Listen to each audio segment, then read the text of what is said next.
Take our next question from Lewis, then go to Mike, back over to Bob. You know, the Chinese or Asians have a curse about being born in interesting times. So let's add to everything else we've spoken. What's happening with the 2013 car? Yeah, I actually haven't ever seen it. It sits behind these big tarps in the shop, and I've never actually taken the time to walk over there and pull the tarp back. So I didn't know if somebody would like come over and cut my arm off, or fly out of the ceiling, or an alarm would go off, or what. You know, you have to. First thing you got to do is get through all the doors in the shop to get back to it. So the only thing I really know is they're putting a lot of work and effort and time into it. And I know my first time driving it will be sometime in August at Martinsville. Yep. Go ahead, Mike. Thank you. Hey, Kevin. Michael Vega, Boston Globe. First of all, congratulations to you and Delana. Thank you. And, a two-part question, maybe related to that.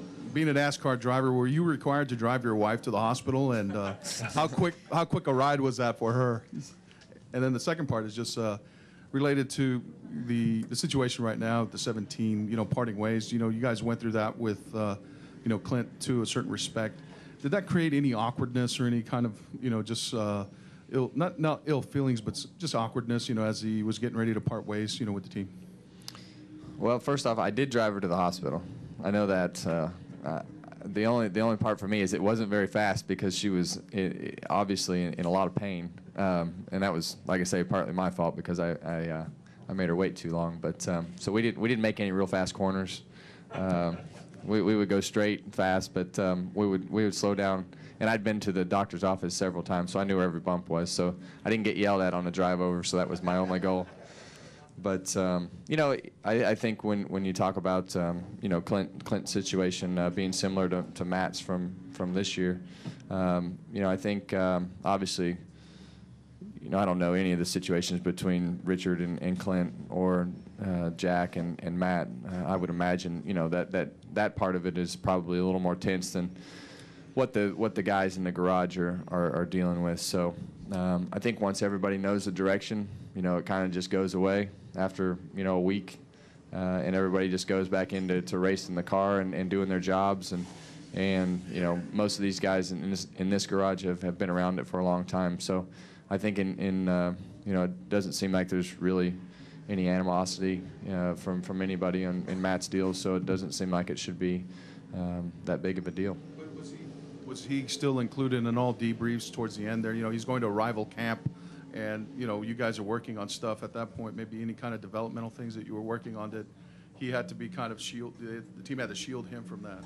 Yeah, I mean, obviously, you take the things and you put them a little closer to your chest than what you would have. But on a race weekend, I mean, it's one of those deals where it's springs and shocks and bump stops and pretty much the normal stuff. If you find something new, I'm sure you just put it in and you don't tell anybody.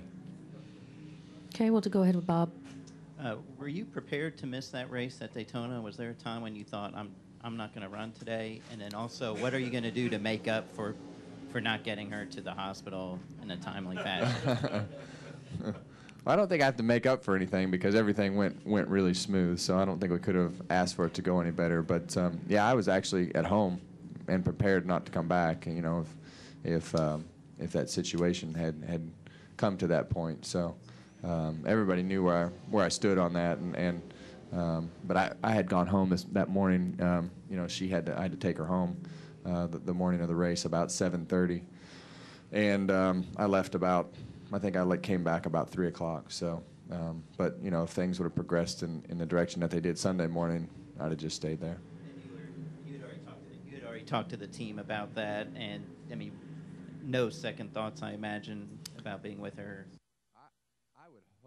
I would hope that the team had realized that was the right thing to do, not only for myself but for themselves. We have our lead engineer is not here this weekend because he's in the same situation, but he just doesn't have the luxuries that we're fortunate to have, as far as transportation and things like that. So I would hate for anybody to miss that. I mean, there's really nothing around here that's even comparable to it.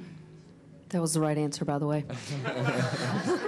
Yeah. Speaking as a mother, that was the right answer. Thanks. Go ahead, Bob. I mean, would it have mattered if you were on the chase bubble at all? I mean, considering where you were in points, did that make it an easier decision at all? No, I mean, there's just really nothing that ever even popped up into Richard has been a big supporter of that, and it's always been family first, and we'll figure the rest out later. Go ahead, Claire. Claire Belang, Sirius XM NASCAR Radio. Seems like the entire garage, the NASCAR media, and all the fans are really enjoying this with your new little one, and people are really kind of enjoying it along with you. My question is your new young son anything like you or like Delana, and have you seen the Cheshire Cat grin yet? Well, he's I think he's probably going to be, he's got his mom, so he's going to get some good guidance for sure. So we'll know that part for sure. But it's hard to tell who he looks like and things like that right now. But it doesn't look like you, Burton. But I think as he came out and he didn't cry a lot and he seemed, so maybe he's as tough as his mom. So that'll be a good thing. And no Cheshire Cat grin yet? He's just starting to get that little smile where he opens his eyes and looks at you. So it's pretty neat. All right. Kevin, thank you very much for your time. Again, congratulations. And we'll make sure Delana gets copies of the transcript so she knows that all your answers she'll were look at 'em. perfect and right on.